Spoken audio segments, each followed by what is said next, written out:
Tous les jeudis à partir de 12h, 12h10, rediffusion le vendredi matin à 6h et le dimanche matin à 11h sur le 88 FM en fréquence locale, en gros sur Aix-les-Bains, Grand Lac, un petit peu Chambéry-Nord et partout ailleurs sur radioaixlesbains.fr et radioaix.fr. 3 sujets aujourd'hui à évoquer. C'est effectivement un gros programme cette semaine, mais il y a également l'actualité qui se bouscule à nos portes depuis déjà jeudi dernier, mais ça on en parlera dans la deuxième partie de l'émission. Lundi prochain, le 20 novembre, c'est la journée internationale des droits de l'enfant et je dirais pas que c'est dans ce cadre-là, mais le hasard fait bien les choses. Il y a une conférence qui va avoir lieu à Grésy-sur-Aix, dans le collège de Grésy-sur-Aix à 18h30 ce soir, jeudi 16 novembre, le collectif À tout jeune qui propose « Que se passe-t-il dans la tête de mon enfant quand il apprend ?»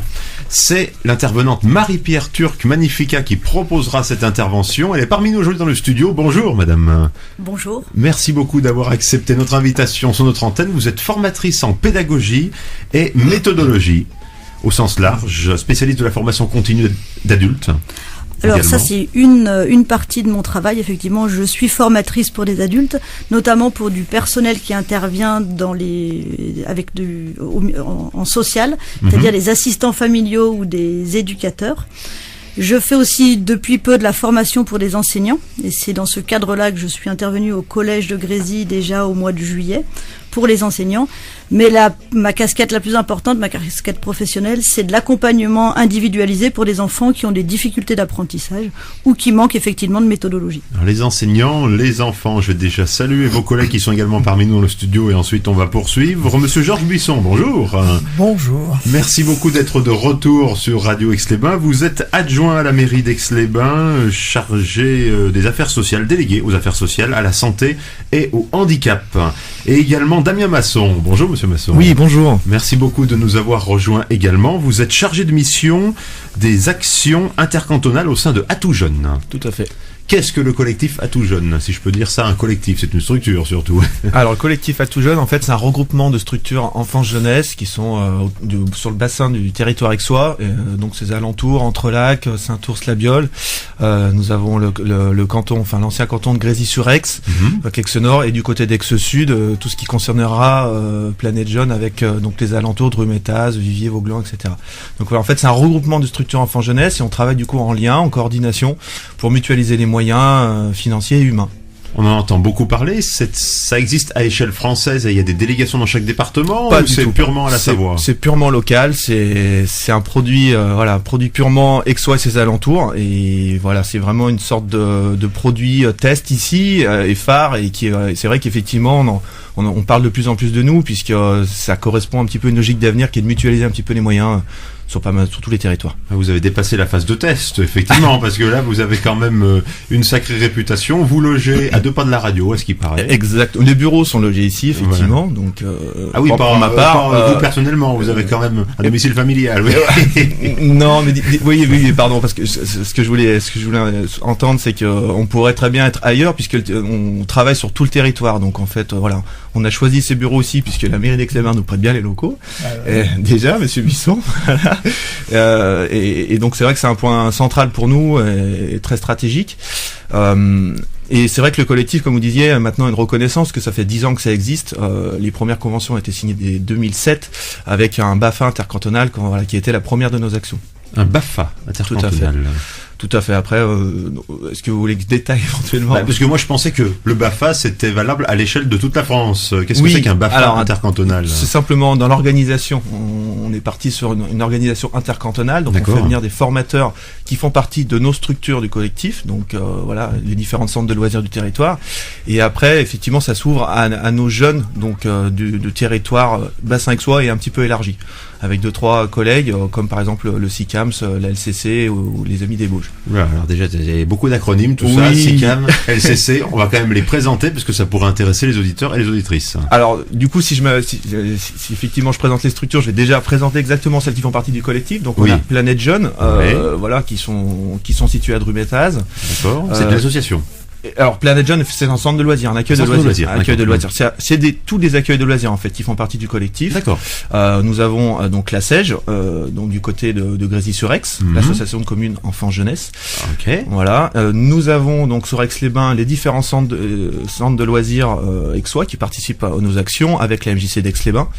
Et du côté d'Entrelacs, le service enfance-jeunesse. Voilà, donc ça c'est le cœur du collectif, j'ai envie de dire. Et après, à ce cœur du collectif se raccrochent d'autres structures suivant les actions. Donc par exemple, je citais sur le BAFA, nous avons le SICAMS qui est du côté de la mode Servolex. Nous avons l'ALCC, donc du côté de la Chautagne. Oui. Et nous avons les Amis du Bauge, donc dans les Bauges. Voilà. Toutes ces structures-là, elles dépendent forcément d'organismes publics ou il y a aussi des structures privées? Eh ben justement, c'est toute la force du collectif, c'est d'allier justement ces structures associatives à des structures publiques et d'avancer ensemble avec des objectifs communs. Il y a tout le monde. Il y a tout le monde. Mais ça fait graviter combien de personnes autour de votre entité? Alors, au niveau des élus représentants, en fait, on a un représentant par territoire. Oui. Au niveau des coordinateurs également. Et après, c'est vrai qu'on a, on va dire, tous les animateurs et les directeurs de structures qui travaillent pour notre collectif. Voilà, on travaille tous main dans la main, donc ça représente une bonne quarantaine de personnes, voilà, pour mener nos actions. Les bénévoles aussi, j'imagine. Et des bénévoles, ponctuellement, en fonction de l'actualité. Décidément, un territoire très très actif. Félicitations, oui. À tout jeune, on entend déjà parler un peu partout. Alors, à tout jeune, c'est jusqu'à quel âge qu'on est jeune? Alors, à tout jeune, on va dire qu'est né pour s'occuper de la cible 11-25 ans.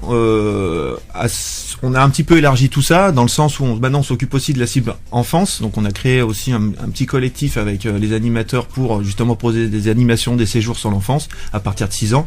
Et nous avons aussi élargi nos actions sur les conférences, par exemple, qu'on va donc proposer ce soir pour les parents. Donc en fait, c'est sur des thématiques enfants-jeunesse, mais c'est aussi proposé aux parents. Donc on va dire que c'est très élargi maintenant. De toute façon, si les parents se préoccupent pas de leurs enfants, au bout d'un moment, il y a un problème, quoi. Les enfants vont pas aller faire les démarches, surtout à partir de 11 ans, même plus jeunes, puisque vous occupez tout seuls. Donc fatalement, ils peuvent venir s'adresser à vous. Quelles sont vos missions principales, vos actions? Pour quelles raisons un adolescent ou même des parents peuvent venir faire appel à vous? Alors en fait, nous on a vraiment 5 actions bien référencées. Donc le BAFA, donc je n'en reparlerai pas. Des formations, pour compléter cette mission de formation, on a des formations pour les professionnels. Donc là, on s'adresse directement à nos animateurs, on leur propose des outils quotidiens pour leur faciliter la vie. Nous avons des conférences, dont celle ce soir, et d'autres en fait sur tout le territoire, toujours en lien avec des établissements scolaires. Nous avons des animations, donc animations, séjours, événements, sorties familiales, sorties culturelles, etc. Donc ça, c'est régulièrement sur l'année. Nous avons une carte à tout jeune qui est proposée pour les 11-25 ans, oui. qui est en fait une carte de réduction finalement, d'avantages pour les jeunes qui en sont détenteurs. Davantage sur quoi? Des activités sportives? Alors, des titres de transport? Alors c'est culture, sport, loisirs, vie pratique, effectivement. Okay. On a démarché à la fois des associations et des commerces pour faciliter justement l'accès pour les jeunes au sport, culture, etc. Et donc du coup, c'est une carte qui est proposée toute l'année, que chacun peut se procurer pour 2 € et c'est valable 1 an. Donc c'est vrai que c'est très avantageux. L'idée effectivement était de développer ça pour rendre accessible la vie pour tous. Et effectivement sur les 2 €, vous comprenez bien que nous l'objectif c'est pas de se faire de l'argent, c'est vraiment pour c'est vraiment pour leur faciliter la vie. 2 € seulement, mais on reçoit pas mal de clubs sportifs sur la radio et c'est eux qui m'en parlaient aussi de cette carte à tout jeune. Donc voilà, c'est aussi pour ça que ça fédère énormément, mais quand même c'est un boulot énorme. Vous avez contacté combien de structures pour mettre en place cette carte à tout jeune, ce programme de promotion d'activités à prix réduit? C'est une carte qu'on fait vivre toute l'année, effectivement. On a aujourd'hui 130 partenaires, on continue toujours dans des marchés. Effectivement, c'est un suivi quotidien, pour que les partenariats marchent bien, qu'ils soient accessibles, actifs, que la communication soit bien relayée. On est aussi présent sur les réseaux sociaux, sur le site internet. C'est vrai qu'on joue ce jeu et on demande aux partenaires notamment de nous proposer des offres ponctuelles toute l'année. Et qui vous finance du coup? Parce que alors qui nous finance, Monsieur Buisson? Vous passez c'est lui le grand argentier, je comprends bien. Pas tout à fait. Alors je suis pas le grand argentier tout seul, c'est clair. Hein. Non. C'est vrai que évidemment il y a une problématique d'argent, hein, c'est clair. Comme pour tout le monde. Comme pour tout le monde, exactement. Et donc à ce niveau-là, les collectivités sont largement impliquées. Elles subventionnent, c'est clair, mais il y a d'autres partenaires institutionnels, la CAF par exemple, Caisse d'allocation familiale. D'accord. Le département aussi. La carte quand même, hein, il y a une petite recette de ce côté-là. Voilà. Donc Bon, ce que tu as pas cité, mais je crois que c'est important aussi, c'est qu'on est tous fédérés autour de valeurs qui sont communes, qu'on partage à la fois sur le plan politique, évidemment, les acteurs du terrain, donc l'équipe avec le travail de Damien. Et donc ça s'articule autour de la citoyenneté, autour de l'autonomie de l'enfant, autour du développement des compétences qu'on va appeler psychosociales, l'ouverture d'esprit, la curiosité, voilà. Tous les 5 actions qui ont été définies, soit elles sont en lien direct quand elles s'effectuent avec le jeune, soit elles sont, on va dire, pédagogiques à travers les conférences telles que celle qui sera présentée ce soir. Vous en donnez beaucoup de conférences? P3 à peu près, sur 3 l'année. 3 par année. Voilà, j'ai bien fait de vous faire venir aujourd'hui. Oui, c'est à peu près 3 par année. Ouais. Il y a un dernier, c'est vrai que Monsieur Bisson pouvait peut-être l'expliquer. Une Ouais, dernière action qu'on n'a pas citée, c'est la bourse à tout jeune. C'est vrai que c'est intéressant aussi de la La bourse citer. à tout jeune. Si Mais vous- pour finir avec les actions, effectivement, on pourra parler de la bourse. Pour finir avec les actions, 3, bon, à la fois c'est beaucoup, mais à la fois on peut se dire c'est pas énorme. Voilà. En gros, surtout que c'est dans vraiment- des établissements scolaires, il y en a Voilà. combien sur Et tout en- votre secteur géographique? Et en fait, Il y en a pas mal. il faut bien voir qu'il y a un gros travail en amont. Ça s'improvise pas. C'est-à-dire qu'au départ, il y a un travail qui est fait auprès des collèges et des lycées. Enfin, ça s'articule généralement, ça part de là, ça part d'un besoin qui est exprimé par les enseignants, les parents. Donc il y a un travail un petit peu prospectif en amont. Et après, une fois que le thème est décidé, il y a un travail qui doit être fait pour trouver l'interlocuteur, travailler un peu le contenu de la conférence, et tout ça, finalement, 3 par an, c'est 4 mois pour en préparer une. C'est pas si énorme compte tenu de ce travail de récolte d'infos et qui doit être fait en amont. Oui, puis d'avoir les accords de tout le monde et de trouver les bons intervenants également. Exactement. Et puis, et c'est vrai, comme dit Monsieur Bisson, 3 par an, c'est un rythme notre rythme de croisière qui est finalement très très bon comme cela, car en fait, ça nous permet d'avoir à chaque conférence beaucoup de parents concernés aussi. Si on multiplierait les conférences tout le long de l'année, on les perd un petit peu. Là, on maintient vraiment un public qui nous suit, et en général, on est une centaine de parents à chaque conférence, donc voilà, ce qui représente 300 par an. Et on est satisfait de ces chiffres-là. Oui, car disons-le, ça se passe au collège de Grésy-sur-Aix ce soir à 18h30. C'est gratuit, bien entendu, et c'est accessible à tous. Voilà, c'est pas que pour les parents du collège. J'ai eu quelques Exactement. retours comme ça. Ah, mais moi je suis pas au collège, est-ce que je peux y aller? Bien entendu. Pédagogie de la réussite, ce sera le thème de ce soir. On en parle dans quelques instants avec vous, Madame Turk Magnifica. On va entendre maintenant MIG, la chanson Living Beth. On revient juste après. MIG.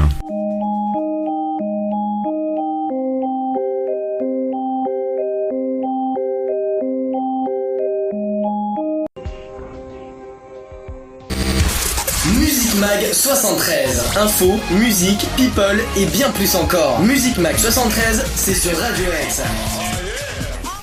MIG, Living Beth, par Jazia Satour et sa bande. À l'époque, ce groupe, il s'est séparé depuis maintenant 10 ans, mais j'en profite pour saluer Jazia. Nous sommes toujours avec Marie-Pierre Turk Magnifica, Damien Masson et Georges Buisson pour cette conférence qui se déroule ce soir dans le collège de Grésy-sur-Aix à 18h30, proposée donc par Madame Marie-Pierre Turk Magnifica. Et c'est en quelque sorte la concrétisation, la synthèse des années et des années de collaboration très étroite avec ce collège de Grésy-sur-Aix.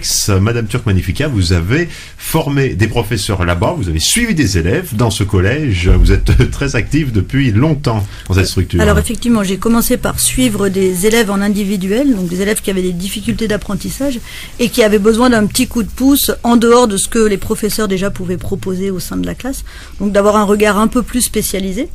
Donc j'ai commencé ce travail il y a déjà 5-6 ans, et puis le partenariat s'est enrichi et s'est construit peu à peu, donc des enseignants ont été intéressés, la principale Madame Young a été intéressée aussi par ce que je pouvais proposer. Et du coup, j'ai effectivement passé 2 jours avec toute l'équipe enseignante au mois de juillet 2017 pour réfléchir un peu sur ce thème qui est l'apprentissage. Qu'est-ce que c'est qu'un enfant qui apprend et qu'est-ce que c'est que le cerveau d'un enfant qui apprend? Parce que c'est assez surprenant de se rendre compte que les enseignants ont en face d'eux 25-30 cerveaux, à faire fonctionner. Parfois 40 aussi, Voilà, mais c'est pas tellement ça le problème. Mais ça change pas grand-chose. Bon. Mais ils n'ont pas de formation à proprement dite sur ce cerveau, sur ce fonctionnement du cerveau. Or, moi, j'ai été enseignante pendant 20 ans et j'ai été confrontée à cette problématique-là. Et ça m'a toujours interrogée en me disant, mais on doit faire fonctionner des cerveaux, hein, c'est ce qu'on nous demande, mais on ne sait pas comment fonctionne un cerveau. Donc j'ai travaillé donc 2 jours avec les enseignants sur cette problématique-là. Et Madame Young nous a proposé de continuer ce travail par une conférence plus destinée aux parents, pour se rendre compte que cette problématique de l'apprentissage, en fait, elle se pense sur l'ensemble de la vie de l'enfant. Et bien que sûr. Tous les partenaires autour de lui, ses parents, comme ses enseignants, sont des acteurs pour l'aider à étayer cet apprentissage. Oui, mais c'est pas juste pendant la période du collège ou du lycée, c'est sur toute la scolarité. Et encore, la scolarité, c'est combien? 25 heures, 30 heures par semaine? C'est pas tant que ça, finalement. Alors que l'inconscient d'un enfant, sa capacité aussi à s'intéresser aux choses, à être éveillé, à se découvrir, pourquoi pas, des passions, des dons, ça passe, ça veut dire, c'est constamment, quoi. Oui, tout à fait. Et puis un enfant, on commence à apprendre dès qu'il naît. Et en fait, c'est en s'intéressant à lui tout petit, à ses lieux de réussite, à sa façon de fonctionner, qu'on peut l'amener dans les apprentissages, quels qu'ils soient. Donc, à vous entendre, là, il y a quelques minutes, j'ai l'impression que vous militez pour qu'il y ait une formation en sciences cognitives des professeurs, c'est ça, non? Alors, une formation, au moins une information. Moi, j'ai été enseignante, donc je sais ce que c'est que ce métier, qui m'a passionnée et que je fais encore, de façon différente. Maintenant, c'est en individuel. Je sais la difficulté aussi et le désarroi des enseignants quand on essaye des choses, parce que quand on est enseignant, on essaye, on bidouille, on fait avec notre intuition. Des fois ça marche, des fois ça marche pas, sans qu'on sache forcément pourquoi ça marche pas. Et c'est vrai qu'en ayant un minimum de formation ou d'information sur le fonctionnement du cerveau et sur ces grandes lois qui régissent en fait le processus d'apprentissage, eh ben on soulage vraiment la tâche et aux enseignants et aux élèves. Mais attendez, il y a la mémoire visuelle, il y a la mémoire auditive, il y a la mémoire abstraite, chacun ne l'a pas développée de la même manière. Hein. Alors ça c'est des mots, mais en fait derrière ces mots, on ne sait pas ce que ça veut dire. Oui. Moi je n'emploie pas ces mots-là parce que mémoire visuelle, on ne sait pas ce que ça veut dire. Qu'est-ce que c'est qu'un enfant? Qu'est-ce que c'est qu'une personne qui a une mémoire visuelle? Est-ce que c'est quelqu'un qui aime regarder plus les choses, qui aime plus regarder le tableau dans la classe, ou par rapport à quelqu'un qui préférera écouter la voix de l'enseignant, donc plus avoir une mémoire qui va rentrer par les oreilles et pas par les yeux? Est-ce que c'est ça la mémoire visuelle? Pour certains, c'est ça. Est-ce que c'est ce que je vais en faire à l'intérieur? C'est-à-dire comment je vais traduire, moi, dans ma tête, les informations que j'ai prises, soit par mes yeux, soit par mes oreilles. Donc en fait, il y a beaucoup d'idées comme ça, de choses, de notions qu'on entend, qu'on ne maîtrise pas forcément, et qui ne rendent pas service aux enfants tant qu'on va pas explorer avec eux effectivement ce qui se passe dans leur tête, en leur faisant prendre conscience qu'il y a des choses qui se passent, que tout enfant a du potentiel, quel qu'il soit, et c'est en s'intéressant à comment ça fonctionne dans sa tête à lui, comment il s'y prend, en partant de sa façon de faire à lui, qu'on va pouvoir déjà lui faire voir que ça fonctionne, donc forcément remonter l'estime de soi, et à partir de son fonctionnement à lui, développer des outils pédagogiques adaptés à lui. Déjà l'estime de soi, c'est sûr. Mais oui, mais l'estime de soi, ça, c'est un grand sujet, mais l'estime de soi, il arrive quand on est en réussite. Donc, l'idée, c'est pas d'emmener tous les enfants au même endroit, parce que tous ne feront pas des grandes écoles, mais c'est de vraiment, moi, ma conquête, c'est de faire disparaître l'échec scolaire. C'est pas forcément d'emmener tout le monde au même endroit, mais c'est de faire prendre conscience à tout enfant qu'il a du potentiel et qu'on peut le faire progresser, et qu'on peut toujours progresser, et qu'une fois qu'on comprend un peu son fonctionnement, qu'on le maîtrise, eh ben c'est un cercle vertueux qui s'enclenche. C'est qu'on reprend confiance en soi, son estime de soi remonte, on a de plus en plus envie de réussir et de faire, et le cercle vertueux se construit. Et après 10 ans maintenant d'expérience, d'accompagnement individuel d'enfants, alors d'enfants, moi ça va de 5 à 20 ans, puis même j'ai quelques adultes des fois, je me rends compte que c'est vrai pour toute personne. De toute façon, après, les problématiques sont les mêmes, mais dans le sens où ça touche également à la psychologie, j'en parlais quand même, on est forcé de constater qu'il y a différentes manières d'apprendre. Moi, quand je vois une expérience sur un contenu scientifique à la télévision, ça me parle tout de suite. Mais il y a d'autres enfants qui pourrait aussi bien l'acquérir en lisant simplement un livre. Moi, j'ai plus de difficultés avec cela. Donc, on fonctionne pas tous de la même manière, mais en même temps, l'enseignant, il a lui-même sa propre façon d'apprendre. Est-ce qu'il va pas déteindre par déjà la manière qu'il a lui d'apprendre sur la manière qu'il a de l'enseigner? La pédagogie, c'est pas inné. Alors non, la pédagogie, c'est pas inné. Alors ça, c'est un autre sujet.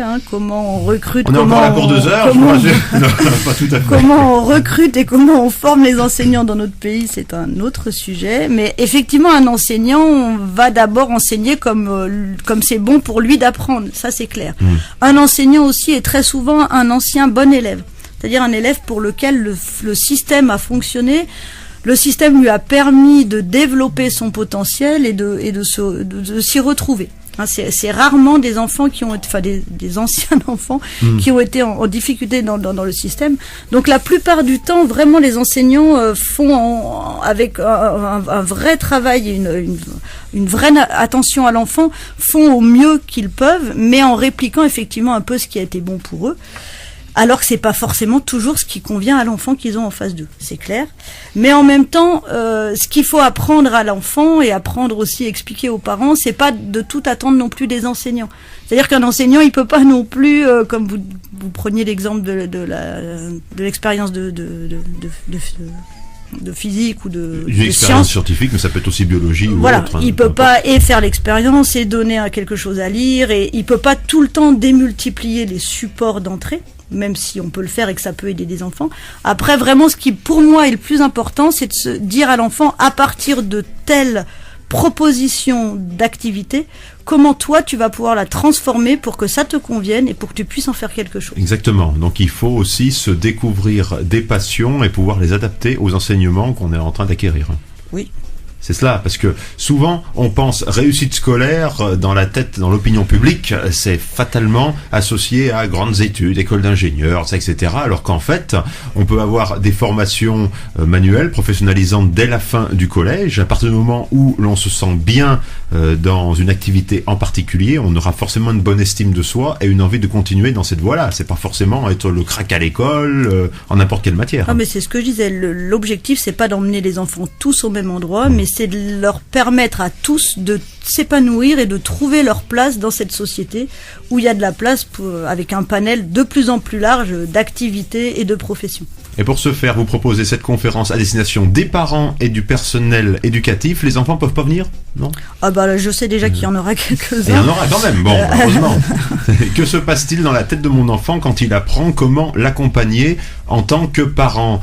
Les parents aussi, vous pensez que en finalement rejetant toutes leurs responsabilités d'enseignants, j'entends bien, parce que les parents sont aussi des enseignants à leur manière, en rejetant toute la responsabilité sur le système éducatif, est-ce que finalement il ne crée pas une sorte de produit qui sera le même pour tous et que l'enfant doit forcément absorber, alors qu'il serait peut-être beaucoup plus initié aussi en ayant un environnement familial favorable? L'idée de cette conférence, c'est justement de ne pas se renvoyer la balle les uns aux autres, et je remercie vraiment Madame Young d'avoir permis cela, parce que les enseignants ont un métier bien précis avec des compétences bien précises, ils se forment pour le faire au mieux, et au collège de Grésy notamment.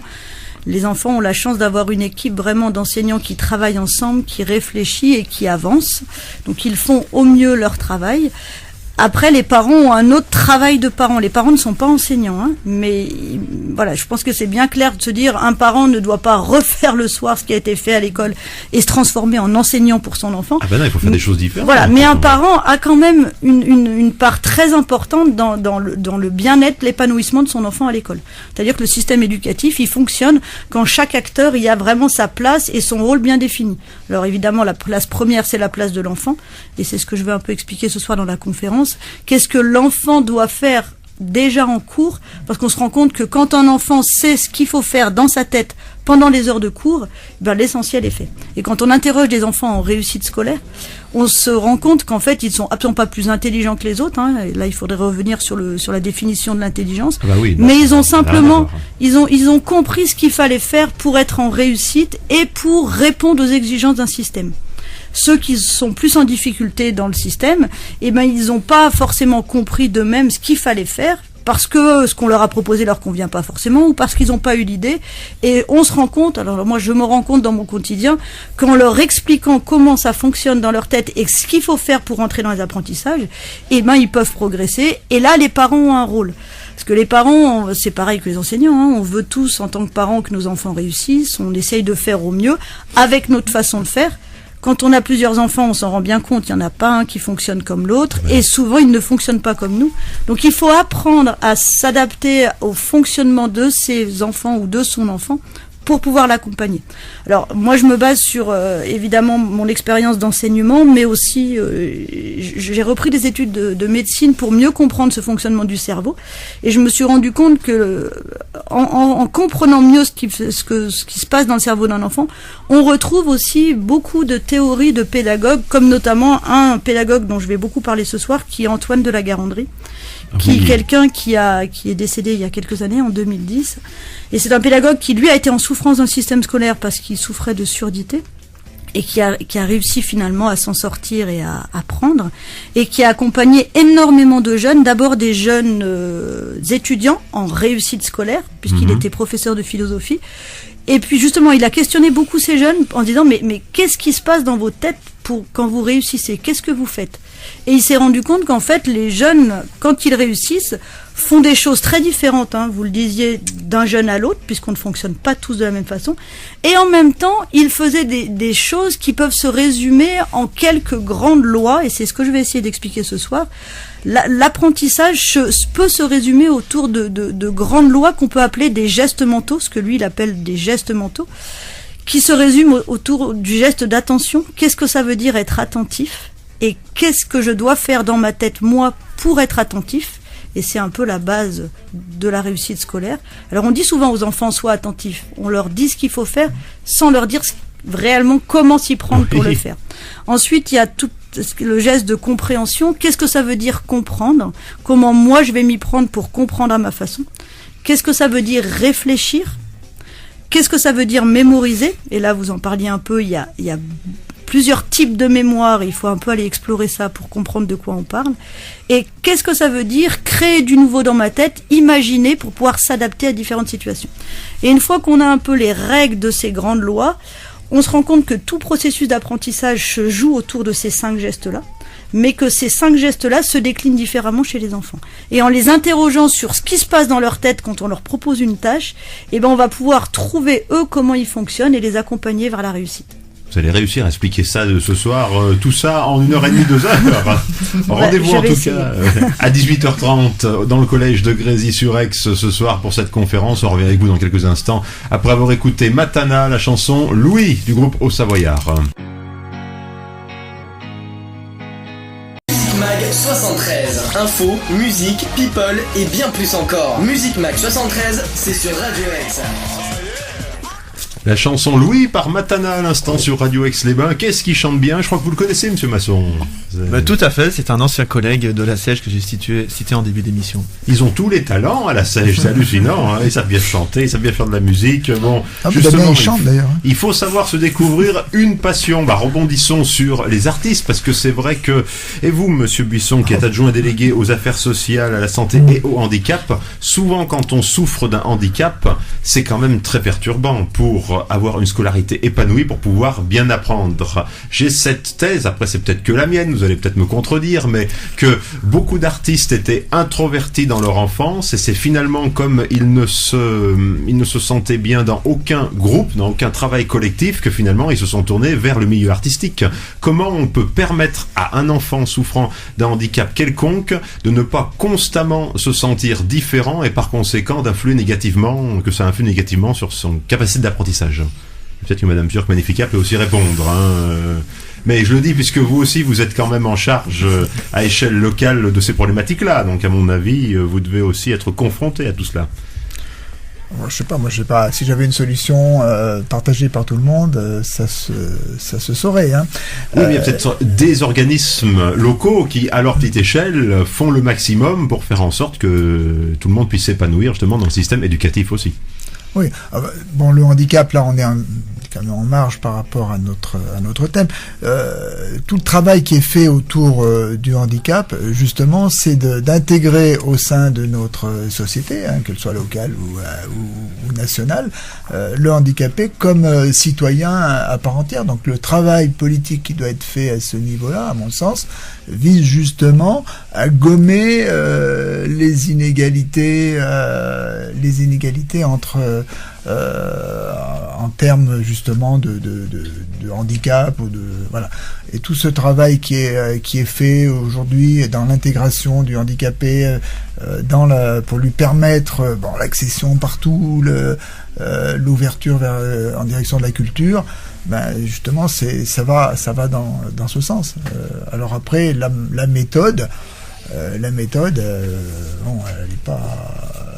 Enfin, je sais pas ce que vous en pensez, mais oui. Alors c'est vrai que c'est un vaste. Elle n'est pas définie, sujet. quoi. Ce que je veux dire par là. C'est un vaste sujet. Alors depuis la loi de 2005 pour l'école, c'est vrai que maintenant on peut être intégré à l'école tout enfant, et on a des enfants porteurs de handicap de plus en plus dans les établissements scolaires, ce qui n'est pas sans poser souci et sans adaptation et de leur part et de la part des équipes enseignantes. Bien entendu. Mais c'est vrai on est tous handicapés en fait quelque part. Et moi c'est vraiment ce que j'essaye de faire passer aux enfants, et je trouve que ça se développe de plus en plus dans l'établissement scolaire, et j'en suis ravie. Où il y a de plus en plus, en tout cas je le vois régulièrement, une vraie éducation à la différence. Et je pense que le handicap doit être pensé, selon moi, dans cette mouvance-là. C'est-à-dire qu'on est tous à l'aise dans certains domaines et tous handicapés dans d'autres. On a tous des besoins différents, et par exemple, un enfant qui souffre d'un trouble des apprentissages, quel qu'il soit, par exemple un enfant qui a une dyslexie, peut être totalement handicapé par rapport aux apprentissages.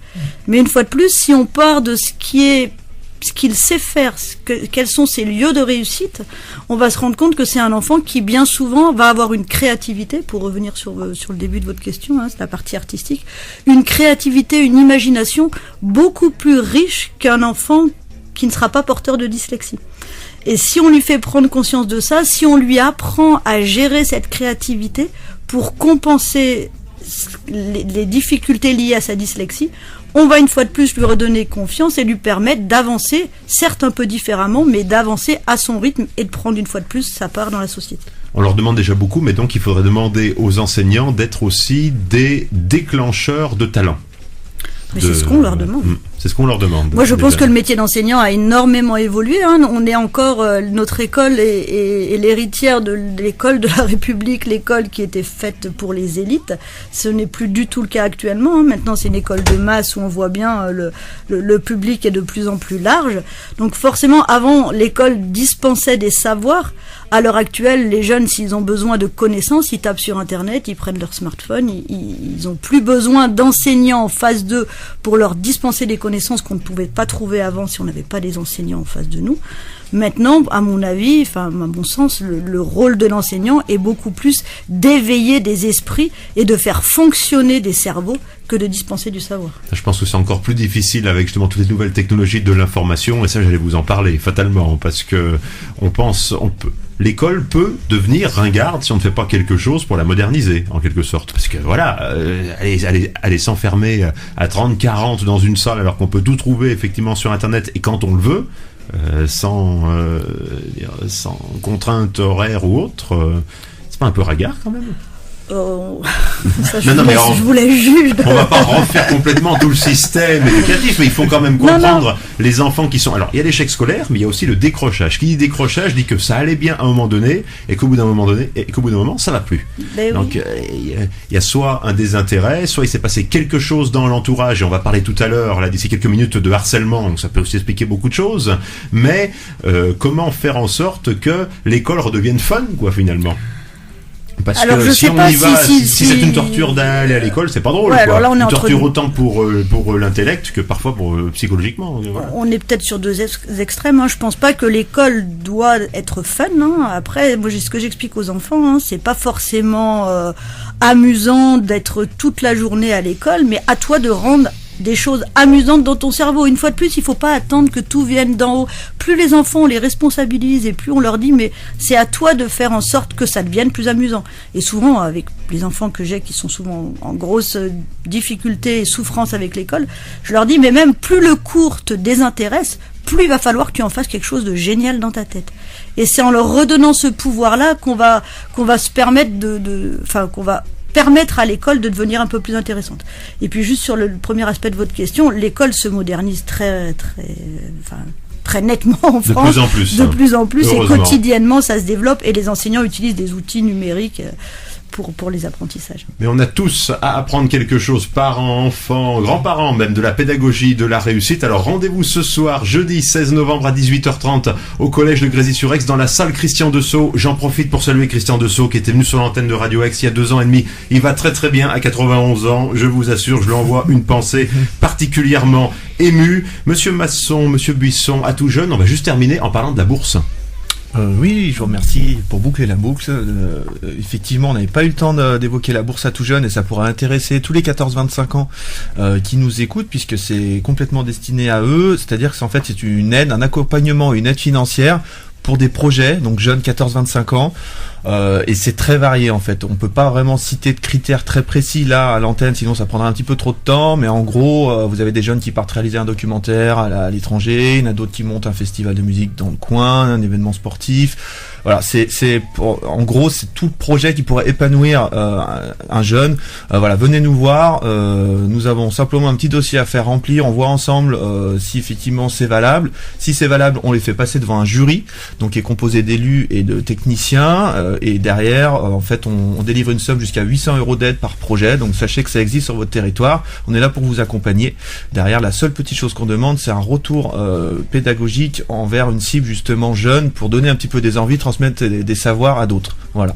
Merci beaucoup en tout cas pour ce que vous faites au sein du collectif À tout jeune. Marie-Pierre Turc, magnifique, on vous retrouve ce soir dans la salle Christian Dessau du collège de Grésy-sur-Aix à 18h30. Damien Masson et Georges Buisson, merci à tous les trois d'avoir été parmi nous sur notre antenne. Merci à vous. Merci. On enchaîne en parlant de la lutte contre le harcèlement scolaire. On écoute Laurie, la chanson Weekend.